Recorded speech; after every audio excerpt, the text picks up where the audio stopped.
Batuk tu biasa je.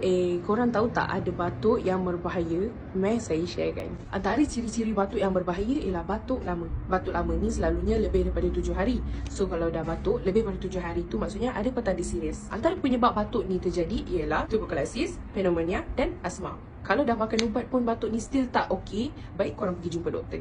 Antara ciri yang kedua ialah batuk disertai darah. Batuk disertai darah ni selalunya bila ada kerosakan pada jaringan paru ataupun saluran pernafasan. Batuk darah ni selalu jadi apabila saluran pada buluh darah kita ada kerosakan ataupun pecah. Antara ciri yang ketiga ialah batuk disertai sesak nafas. Selalunya dia berkait dengan jantung dan paru kita. Batuk disertai sesak nafas melalui paru, selalunya penderita akan mengeluh adanya batuk, sesak nafas dan demam.